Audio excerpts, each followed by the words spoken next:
비 끝나면 새싹이 돋고 봄꽃들이 막 피기 시작할 것 같습니다. 개나리도 피고 진달래도 피고, 그래서 굉장히 기분이 좋은 시즌인 것은 분명한데, 이 코로나 오미크론 변형이 너무나 많은 양성 반응자를 지금 만들어내고 있습니다.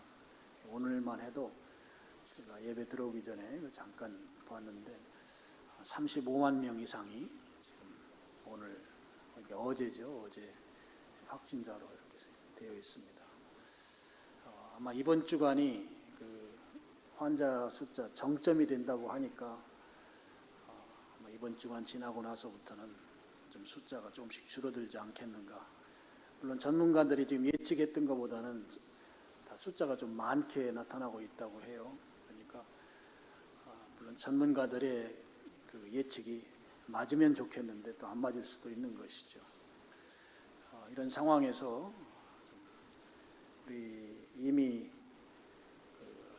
양성으로 코로나를 이제 지나가신 분들도 계시고, 또 지금까지 또 음성으로 계속 건강하게 계신 분들도 계시고 그렇습니다. 거의 이제 터널의 마지막 부분에 지금 왔다, 이렇게 여러분 생각하시고 끝까지 방역 잘 하셔서 건강하게 이 봄을 맞이할 수 있기를 주님의 이름으로 축복합니다. 우리가 웃음을 잃었는데 좀 웃으면서 봄을 맞이하고, 아마 이제 저는 한 4월 우리 이제 부활절 전 고난주간 그 즈음쯤 되면 많은 숫자가 줄어들어서 우리가 같이 다 예배를 회복할 수 있지 않겠나, 그렇게 기대감을 가지고 그렇게 기도하고 있습니다. 건강하시기를 축복합니다. 예, 오늘 말씀은 우리가 이제 요한복음 쭉 나누는데 특별히 이제 2절, 3절 말씀에서 지금 예수님께서 지금 하나님께 기도하는 기도 내용입니다.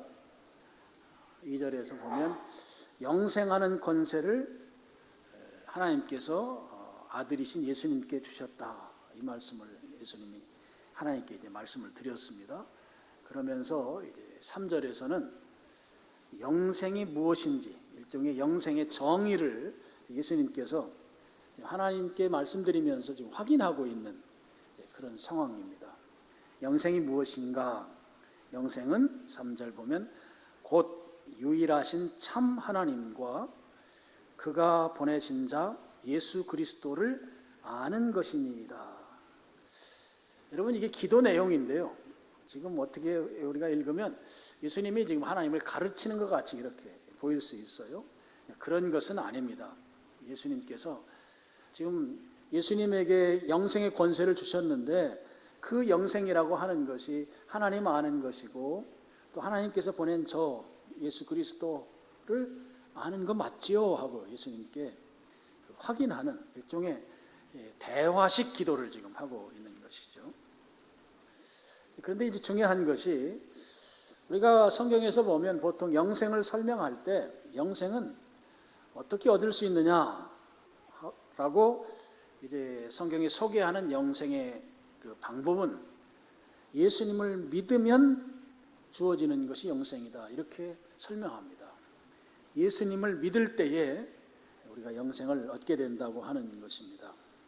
우리가 잘 아는 성경 구절이 있습니다. 요한복음 5장 24절 보면 내가 진실로 진실로 너희에게 이르노니 내 말을 듣고 또 나 보내신 이, 나 보내신 이는 하나님이시죠. 나 보내신 이를, 그 다음 말이 중요하죠. 믿는 자는, 그 다음에 영생을 얻었고 심판에 이르지 아니하나니 사망에서 생명으로 옮겼느니라 그랬어요. 그러니까 예수님 말씀 듣고 하나님을 믿으면 영생을 얻는다, 믿으면 영생을 얻는다, 이렇게 소개하고 있어요. 그 외의 구절들도 많이 있습니다. 그런데 오늘 요한복음 17장 3절은 좀 다르게 표현하고 있어요. 영생은 뭐냐? 하나님이 보내신 예수 그리스도를 아는 것이다, 이렇게 표현하고 있습니다. 믿으면 영생을 얻는다 이렇게 되어 있는데 알아야 영생을 얻는다 이렇게 지금 소개하고 있다고 하는 것이죠.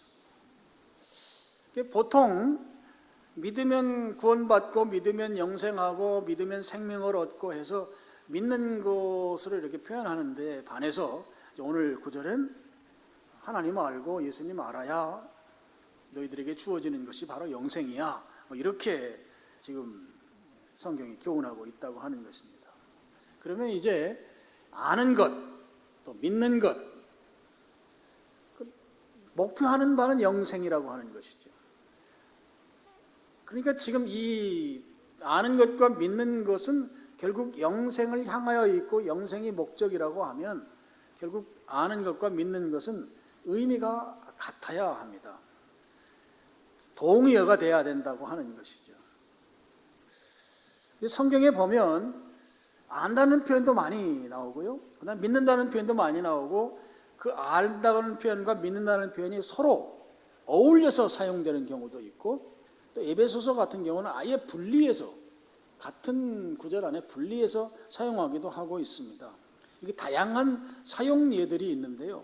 그럼 이 안다고 하는 것과 믿는다고 하는 것이 같은 의미여야 한다고 할 때 좋은 예가 있습니다. 여호수아 시대에 이제 가나안 땅을 정복하기 위해서 요단강 동쪽까지 이르렀을 때에 그 요단강 건너편에는 여리고성이 있습니다. 그래서 이 요단강 동편에서 여호수아가 정탐꾼을 보냅니다. 여리고성에 가서 그곳 인구는 얼마나 되고 군인들은 얼마나 되고 그 성을 정복하는데 필요한 것은 무엇인지 조사해서 와라. 사람들을 보냈습니다. 보냈는데 그때 마침 여리고성에 있는 라합이라고 하는 여인이 그 정탐꾼을 아주 환대합니다. 그래서 그들을 맞이해서 숨겨주고 또 도망갈 수 있도록 잘 안내해주고 도와주는 일들을 잘 하게 됩니다. 숨겨줄 때 자기 집 옥상에 그 삼대라고 하는 이 삼나무를 많이 쌓아놓은 그곳에 이 정탐꾼들을 숨겨주었습니다. 그때 이야기가 여호수아서 2장 8절로 9절에 있습니다. 8절 또 그들 정탐꾼들이 눕기 전에 눕는다는 것은 잠자기 전을 말하죠. 잠자기 전에 라합이 그 지붕에 올라가서 정탐꾼들에게 이르러 9절 상반절 말하되 여호와께서 이 땅을 너희에게 주신 줄을 내가 아노라. 안다는 표현을 쓰고 있어요. 여호와께서 이 여리고 땅을 너희들에게 주신 것을 내가 안다 이렇게 말합니다. 근데 여기에 안다는 말을 믿는다는 말로 바꾸어 써도 그 의미가 전혀 어색하지 않습니다. 제가 믿는다는 표현으로 바꾸어서 한번 읽어보겠습니다. 말하되 여호와께서 이 땅을 너희에게 주신 줄을 내가 믿노라 해도 전혀 그 의미가 어색하지 않습니다. 그러니까 이 안다는 말과 믿는다는 말은 서로 동의어적 요소가 충분하다고 하는 것이죠. 그래서 이 안다고 했을 때에 이 아는 것은 보통 우리가 지식적 수준에서의 알의 차원을 넘어섭니다. 지식적 수준의 알의 차원을 넘어선다는 말은 무슨 말인가 하면 행동을 동반한다고 하는 것이죠. 그래서 이 라합 같은 경우에는 자기가 그 아는 이 알미, 믿음이었기 때문에 그는 행동했었습니다. 행동으로 그 아는 것을 표현했던 것이죠. 그래서 정탐꾼들이 여리고성에 들어왔을 때 그들을 숨겨주고 또 도망갈 수 있도록 안내해주고 그리고 나중에 정복할 때 자기 집 식구들을 구해달라고 하는 그런 구체적인 제안까지 한 것을 볼 수 있습니다. 그럼 라합이 이렇게 행동할 수 있었던 그 아는 것이 도대체 무엇이냐 하는 것이죠. 그것은 바로 여호와 하나님께서 하신 일들을 라합이 알고 있었다고 하는 것입니다. 그래서 그 아는 것이 행동하는 믿음을 만들어냈다고 하는 것이죠. 여러분 여호수아 2장 10절 말씀을 우리 같이 한번 읽어보겠습니다. 10절 시작.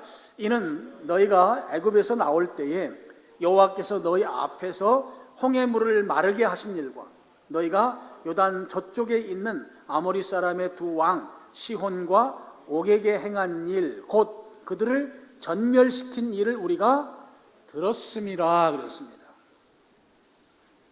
지금 라합이 알고 있는 것은 벌써 한 40년 전에 그 홍해가 갈라진 그 사건을 지금 알고 있었다고 표현하는 것이죠.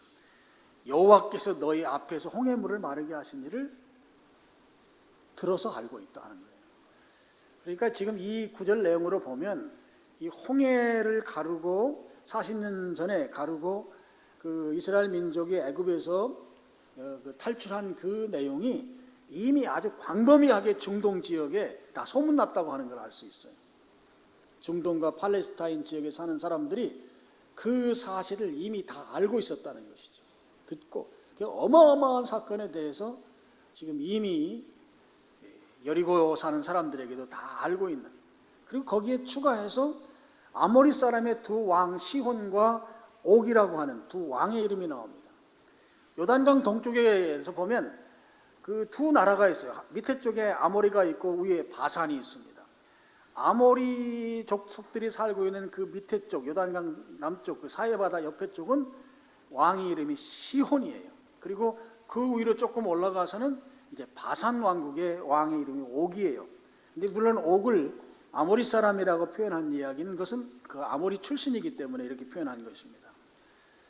모세가 이스라엘 민족을 데리고 출애굽을 해서 오면서 요단강이 있고 요단강 동쪽에 있는 동쪽에 길이 있습니다. 이걸 왕이 다니는 길이라 그래서 왕의 대로라고 그래요. 그 왕의 대로를 타고 쭉 이제 요단강 동쪽을 쭉 향해서 올라오는데, 그런데 그 올라오다가 아모리 족속을 만난 거예요. 그래서 아모리 족속이 사신을 보냅니다. 사신을 보내서 우리가 조용히 지나만 갈 테니까 길만 열어줘라 그래요. 근데 이 아모리 족속의 왕인 시온이 그 제안을 거절합니다. 거절했을 때 하나님께서 그들을 다루시게 만들죠. 그래서 전멸시킵니다. 지금 요단강 동쪽이고 요단강 서쪽에 여리고성이 있는데, 여리고성 사람들은 지금 이스라엘 민족이 팔레스타인 그 가나안 땅에 들어오기 위해서 지금 쭉 진군해 오면서 그 맞이했던 이 아모리 족속들을 다 전멸시켰다는 이야기를 듣게 되었겠죠. 그러면서 그 이스라엘 민족이 섬기고 있는 여호와 하나님의 그 강한 능력을 그들은 인정할 수밖에 없었을 것입니다. 그리고 조금 더 위에 이제 바산 왕국의 옥이라는 왕이 있는데 동일한 거예요. 길만 열어주면 우리가 지나가겠다 했는데 동의하지 않았어요. 그래서 그들도 하나님께서 모세의 손에 붙여서 완전히 전멸시키고 그 땅을 이제 차지하게 됩니다. 그래서 요단 동편에 이제 이스라엘 민족 12지파 가운데 3지파가 이제 그곳에 이제 살게 되는 것이죠. 그래서 그들이 전멸당했다고 하는 소식을 아마 더 실감나게 여리고에 살던 사람들은 들었을 것이 분명합니다. 왜냐하면 바로 요단강을 사이에 두고 그 반대편에서 그 일들이 이루어졌기 때문에 얼마나 생생하게 그 이야기를 들었겠습니까? 그러면서 지금 이 아합을 포함한 여리고성에 사는 사람들이 이스라엘 민족의 하나님 여호와께서 그들을 위해 행하신 그 놀라운 일들을 보면서 이것이야말로 이스라엘 민족이 섬기는 하나님은 그야말로 위대하신 하나님이고 하나님만 하실 수밖에 없는 그런 일들을 행하신 하나님이시다라고 하는 것을 그들이 듣고 하나님에 대해서 알게 됐고 그 알을 통해서 믿음을 갖게 됐다고 하는 말씀이 바로 10절 말씀이 되는 것이죠. 그들이 그렇게 알게 된 하나님으로 인해서 그들은 어떤 반응을 보이는가? 11절을 또 같이 한번 읽어보겠습니다. 11절 시작.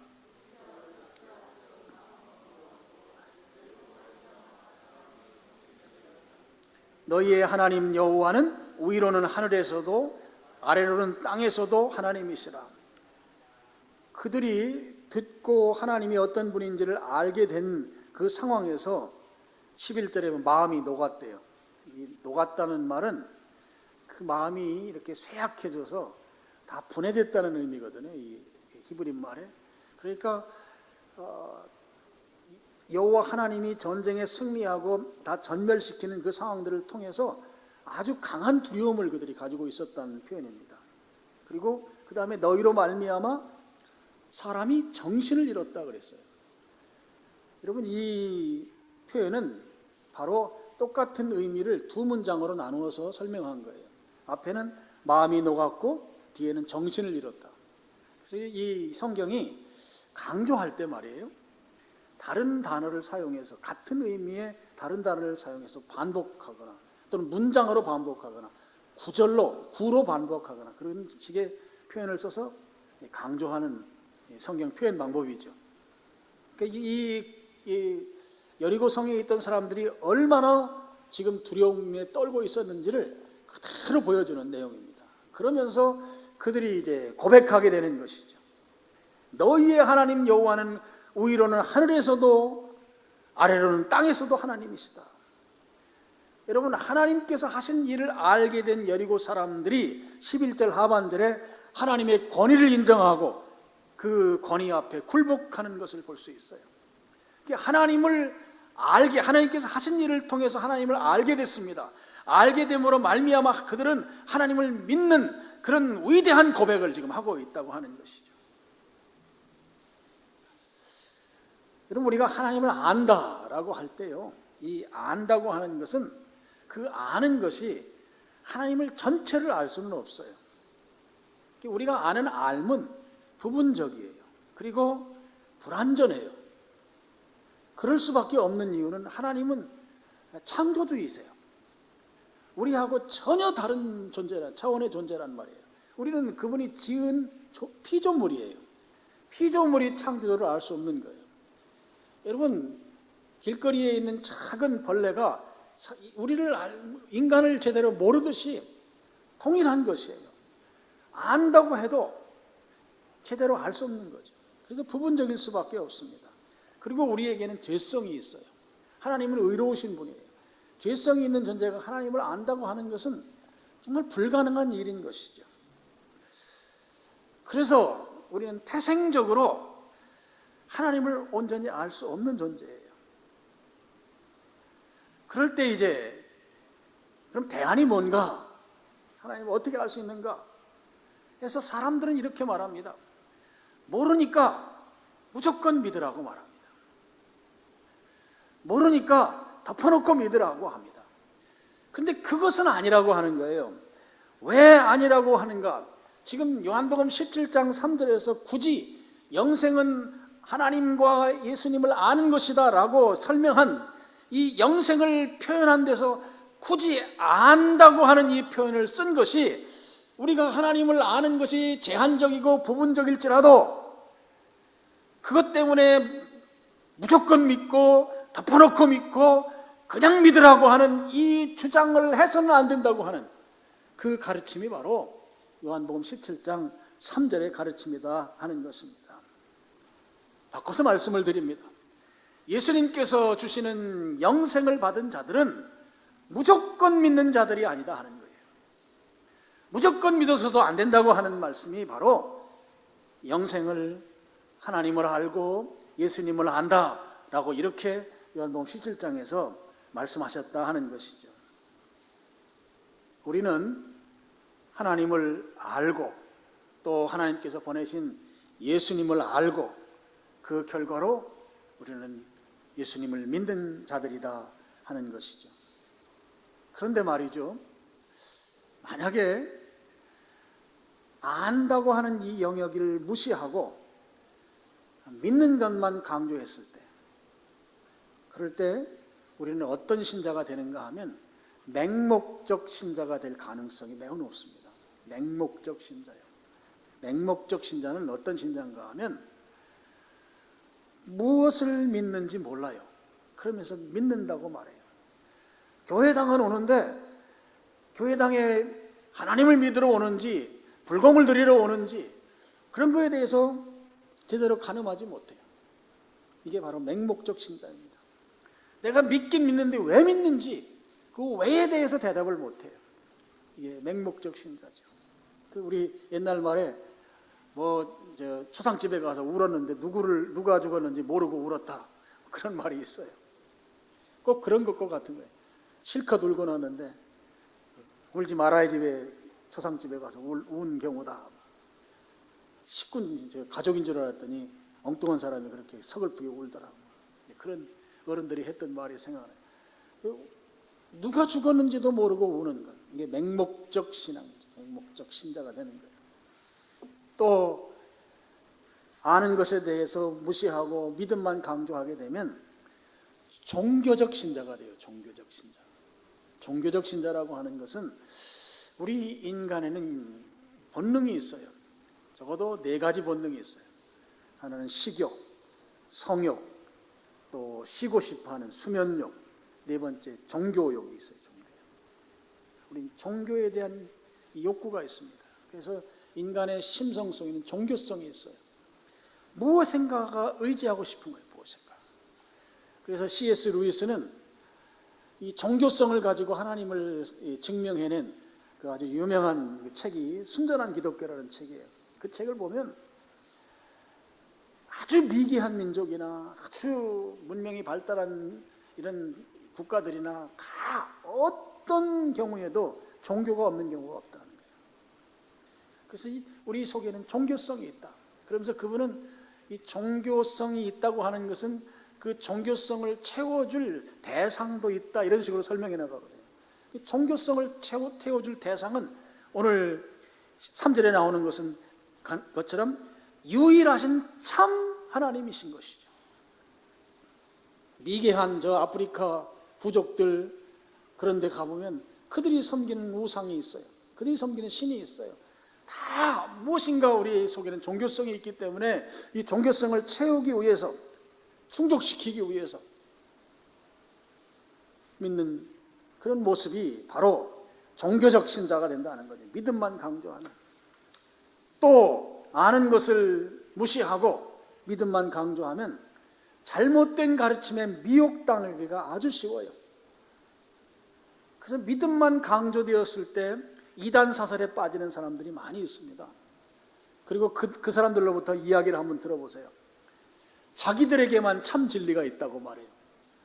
그리고 신천지나 이런 데 있는 사람들 이야기를 들어보면 지금까지 이렇게 성경을 해석하는 경우를 들어보질 못했다는 거예요. 비유풀이, 짝풀이를 설명하면서. 근데 그런 것들이 얼마나 오류가 많은지 몰라요. 우리말 성경에 똑같은 헬란 말인데도 번역을 다른 말로 번역한 것들이 많이 있어요. 지난주에 설명했던 영광이라는 것, 독사, 헬란 말로 독사라고 하거든요. 근데 이 영광이라는 말도 영광으로 번역한 경우도 있고 영화로 번역한 경우도 있고 영화롭다고 번역한 경우도 있고, 그러니까 한국말로는 다 다르게 번역해놨는데 이 한국말과 한국말을 짝지어 놓고 그것으로 설명하는 거예요. 그래서 그 사람들은 개역 성경만 사용해요. 개역 성경. 다른 말로 번역된 성경을 가지고 가면 짝풀이가 다 어긋나기 때문이죠. 오류가 있습니다. 그런데 그것에 빠진 사람들은 잘못된 가르침에 미혹당했기 때문에 세상에 자기들 가르침만 진리라고 여기고, 지금까지 내가 개신교에 오랫동안 다녔지만 이렇게 성경에 대해서 명확하게 가르치는 걸 처음 본다고 하고, 웃기는 소리인 거죠. 그건 하나만 알고 열은 모르는 거예요. 그래서 세상에서 가장 무서운 사람이 성경만 읽은 사람이에요. 성경만 읽은 사람. 잘못될 그런 위험성이 굉장히 높은 것이죠. 그래서 여러분, 아는 것을 무시하고 믿음만 강조하면 잘못된 신앙에 빠질 수 있다는 것입니다. 반대로 말이에요. 믿음이 무시되고 믿는 것이 무시되고 아는 것만 강조하게 되면 2가지 유형이 나타나요. 우리의 신앙 유형이 행위만 강조하게 되는 율법주의 신앙이 나타나요. 행위만 강조하는 거예요. 행위. 바리새인과 같은 경우죠. 여러분, 바리새인들의 그 행위를 보면 그야말로 최고의 신자예요. 그만큼 신앙생활 잘하는 사람을 세상에 없다고 해도 과언이 아닌 그런 신자의 모습이 바리새인들이에요. 행위만. 내용은 없고 행위만. 이런 행위 중심의 율법주의 신자가 되거나 그와 반대의 경우도 있을 수 있어요. 행위는 없는데 말로만 잘 믿는 신자가 될 수 있어요. 믿음이 무시되고 아는 것이 강조될 때 행위는 없는데 말로써 행위를 다 커버하는 거예요. 그래서 여러분, 행함이 없는 믿음을 야고보서에서 죽은 믿음이라고 했어요. 실제적으로 죽었기 때문에 그건 믿음이 아니라는 것이죠. 그래서 여러분, 이 아는 것 그리고 이 믿음, 이 둘은 서로 유기적으로 작동해야 합니다.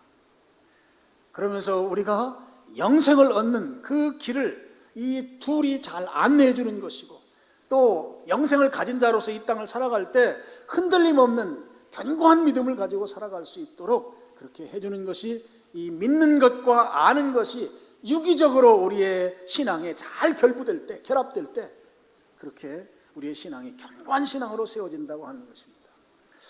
요한일서 4장 16절 상반절을 우리 같이 한번 스크린 보고 읽어보겠습니다. 하나님이 우리를 사랑하시는 사랑을 우리가 알고 믿었노니 하나님은 사랑이시라 그랬어요. 여러분, 우리가 여기에서는 아는 것과 믿는 것을 같이 써놨어요. 우리가 우리를 사랑하시는 사랑을 우리가 알고 믿었다 그랬습니다. 그러니까 우리가 알고 믿는 것은 하나님께서 우리를 사랑하시는 그 사랑이라는 것이죠. 이 사랑을 그냥 믿은 게 아니고 알고 믿었다는 거예요. 그러면 여러분, 이 아는 것은 내용이 있어야 되잖아요. 요한복음 3장 16절에 보면 하나님께서 우리를 사랑하셔서 그분의 외아들 독생자 예수 그리스도를 우리에게 보내주셨습니다.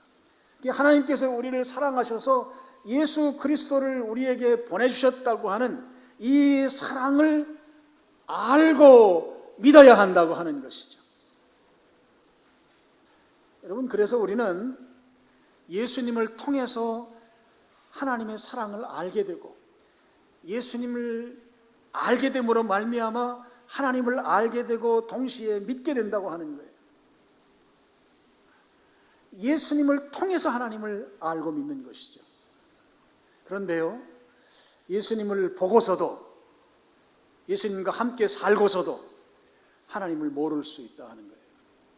요한복음 14장 8절 9절에 보면 빌립이 나와요. 빌립이 예수님에게 이런 말합니다. 하나님 좀 보여주세요. 그래요. 하나님 좀 보여달라고. 그러면 내가 족하겠습니다. 그걸로 내가 원이 없습니다. 이런 뜻이죠. 그랬을 때 예수님께서 이렇게 말씀합니다. 야, 이 사람아, 나하고 그렇게 오랫동안 함께 지내고 나서도 하나님 보여달라고 하느냐? 나를 본 자는 하나님을 본 것이다.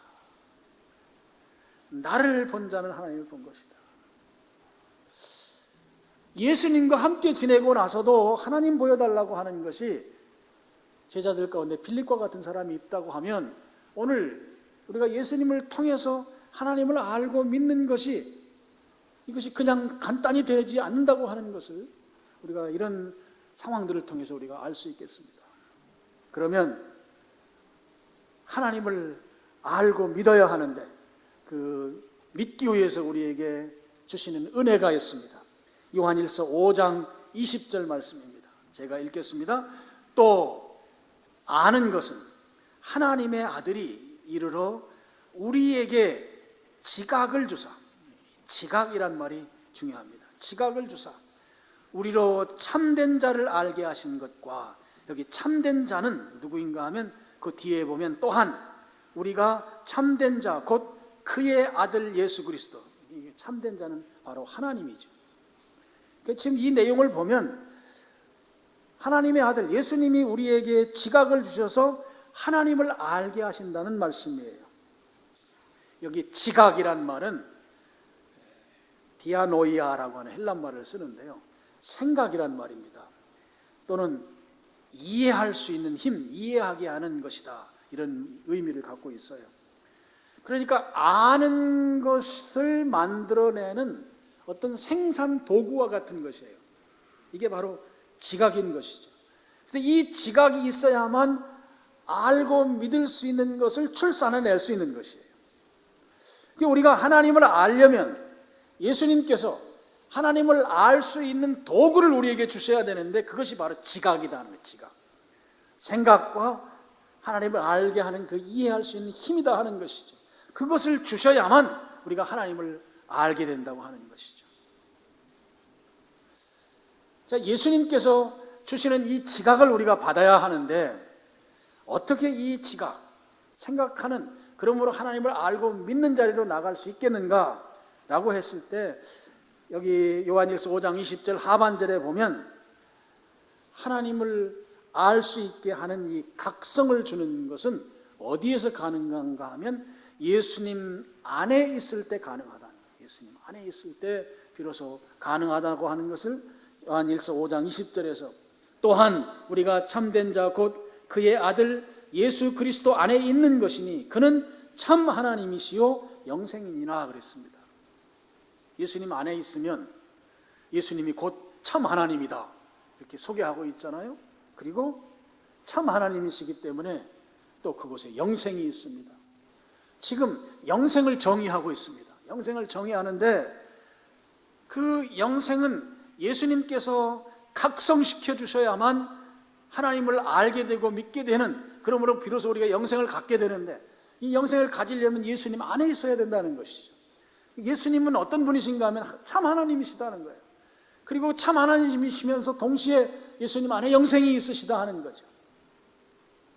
그러니까 우리가 예수님께서 주시는 그 영생을 알고 믿음으로 말미암아 우리가 영생을 가지려면 예수님 안에 있어야만 비로소 예수님이 하나님이시고 영생이시기 때문에 그 하나님이시면서 영생인 그것을 우리가 비로소 소유하게 된다, 이런 말씀인 거예요.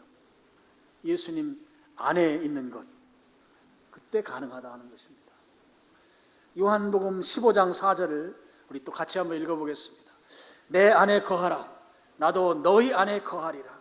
가지가 포도나무에 붙어있지 아니하면 스스로 열매를 맺을 수 없음 같이 너희도 내 안에 있지 아니하면 그러하리라.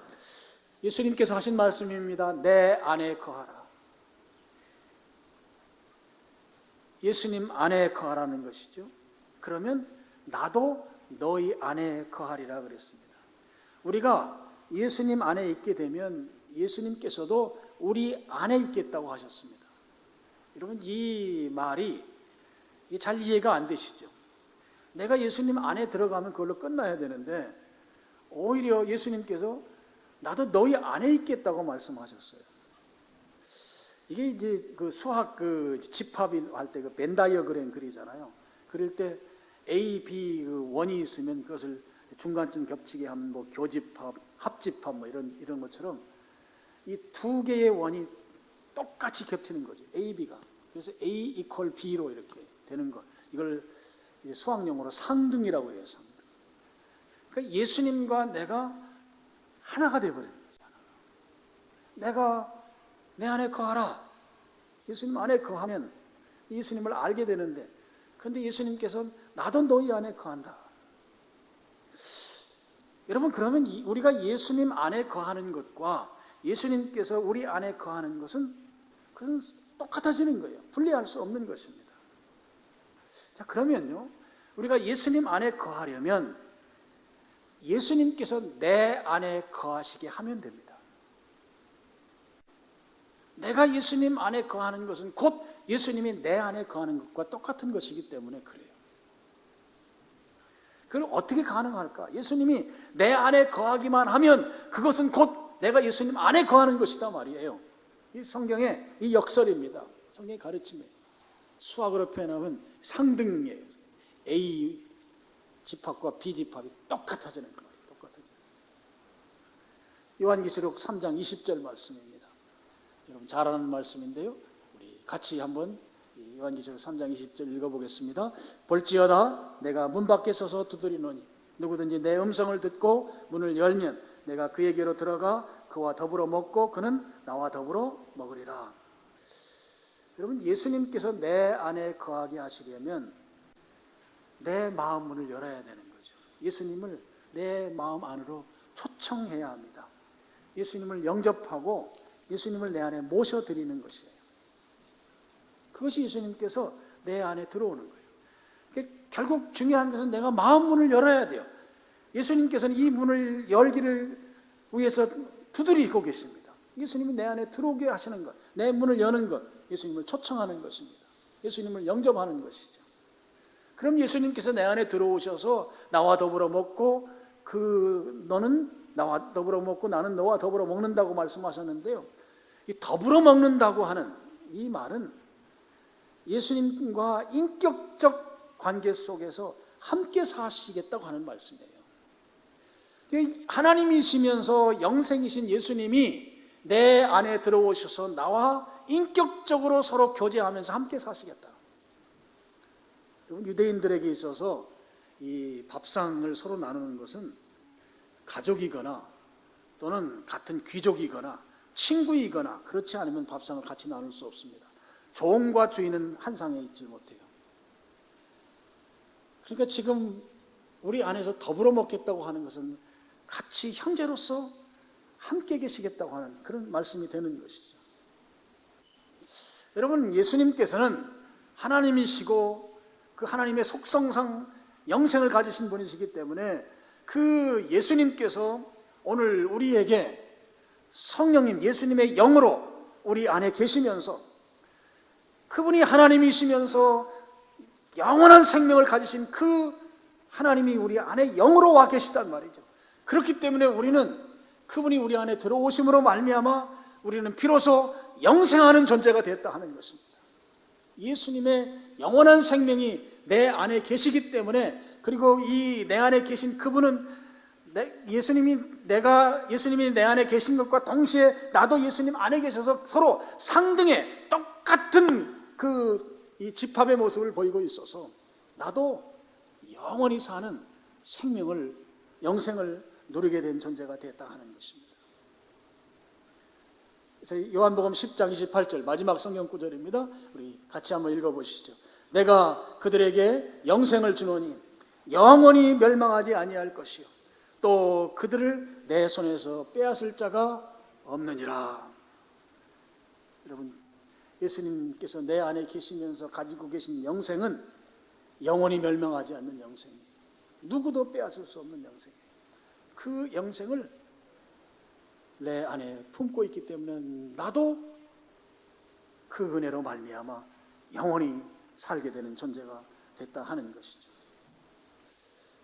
여러분들 가운데 이제 그렇게 생각하는 분들이 계실 수 있어요. 우리가 죽잖아요. 우리 선배들이 다 돌아가셨어요. 나도 언젠간 죽을 거예요. 우리 거 다 인정합니다. 근데 이 땅에서 살다가 다음 세상으로 이제 옮겨가는 일을 해야 되는데 그 옮겨가는 그 관문이 죽음이에요. 심장이 멎는 일이에요.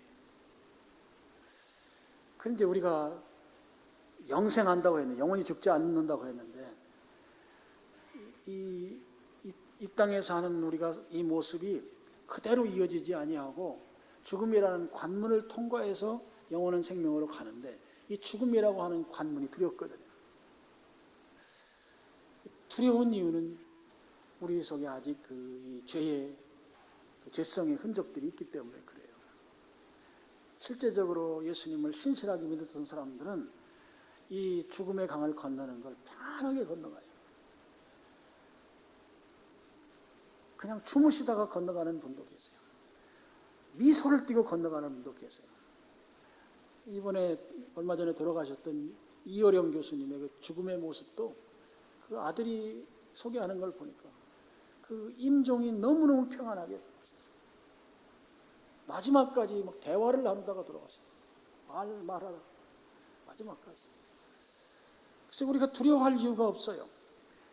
우리가 영생을 소유했다고 하면 그 관문을 통과해야 되는데, 우리가 여러분, 어머니 태중에서 이 땅에 태어나오려면 제가 우리 어르신들한테 복음을 설명할 때 출산을 가지고 설명하는 경우가 많은데요. 여러분, 어머니 뱃속에서의 우리의 생명은 우리 탯줄을 통해서 우리가 먹고 살았어요. 그런데 이 땅에 태어나면 우리가 한 번 죽습니다. 탯줄을 자르기 때문이죠. 그렇지만 어머니 태중에서 이 땅에 출산할 때 여러분 두려워한 적이 있습니까? 그 과정이 고통스러웠습니까? 저는 동일하다고 생각합니다. 이 땅에서 영원한 영생이 있는 하나님 나라로 넘어갈 때도 우리가 가진 이 죄성의 문제가 해결되고 정말 하나님이 주신 영생을 소유했다고 하면 정말 평안하게 넘어간다. 그렇지 않고 막 고통스러워하고 안 가려고. 여러분, 제가 임종을 많이 봤잖아요, 목회를 하면서. 그런 케이스도 많이 있어요. 근데 정말 평안하게 가는 사람들이 있어요. 심지어는 주님이 천사들과 함께 나를 데리러 왔다고 말하고 나는 내일쯤 가겠다. 그 내일 정해놓은 그날 가는 분들이 계세요. 그래서 여러분, 여기에서는 여러분 두려워할 이유가 없다고 하는 것이죠. 주님이 주신 영생을 가지고 있으면 누구도 빼앗을 수 없는 영생인 거예요. 누구도. 자, 이제 말씀의 결론입니다. 요한복음 15장 4절 하반절에 보면 포도나무 가지가 줄기에 붙어 있어야 된다. 포도나무는 예수님이죠. 가지는 바로 우리입니다. 이 줄기에 가지가 붙어 있어야 되는데, 붙어 있어야 될 이유가 두 가지가 있어요. 하나는 가지가 생존하기 위한 것입니다. 가지는 줄기로부터 양분을 받아야 돼요. 뿌리와 줄기로부터 올라오는 모든 영양분을 가지가 받아야 합니다. 그래야 잎사귀를 피우고 또 꽃을 피우고 열매를 맺죠. 이 가지가 해야 할 또 한 가지 일이 열매 맺는 일입니다.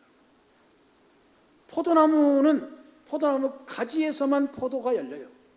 이게 포도를 여는 일을 가지가 해야 한다는 것이죠. 그런데 이 가지가 포도를 열려면 줄기로부터 양분을 공급받은 그 영양분으로 포도 열매를 만드는 것이죠. 여러분, 이 열매는 우리의 존재 목적이에요. 존재 목적. 가지가 왜 존재합니까? 열매 맺기 위한 것이죠. 열매를 맺지 못하면 농부가 잘라버린다고 했습니다. 우리가 예수님과 더불어 먹고 예수님에게 붙어있는 가지의 역할이라고 하면 예수님께서 공급하시는 것으로 우리가 살아야 돼요. 예수님께서 주시는 것으로 살아야 합니다. 오늘 우리에게 모든 공급의 원천은 예수님인 거예요. 오늘 우리가 밥 먹고 우리가 살고 먹고 하는 모든 자원, 에너지는 다 예수님으로부터 공급받는 것이어야 한다는 거예요. 그래서 이 공급이 좀 원활하지 못하면 예수님께 말씀드려야 합니다. 예수님께 기도해야 합니다. 공급이 원활하지 못하면 그분으로부터 공급받아야 돼요. 내가 직장에서 일을 하고 사업을 해서 돈을 벌고 하는 것도 예수님께서 공급해 주시는 하나의 방법이고 절차이고 도구이고 과정인 것이죠. 예수님의 공급을 통해서 우리는 먹고 사는 것이에요. 우리는 예수님의 공급으로 산다. 또 한 가지는 그 공급을 통해서 열매 맺는 삶을 살아야 된다 하는 것입니다. 열매는 우리가 살아가는 목적입니다. 바꿔 말씀을 드려서 나를 통해서, 나라고 하는 존재를 통해서 예수님이 누구이신지가 표현되어야 한다는 거예요. 드러나야 한다는 것이에요. 내 모습을 보았을 때 저 사람 예수님 믿는 사람이다. 나의 모습을 보고 사람들이 크리스찬이라 좀 다르다.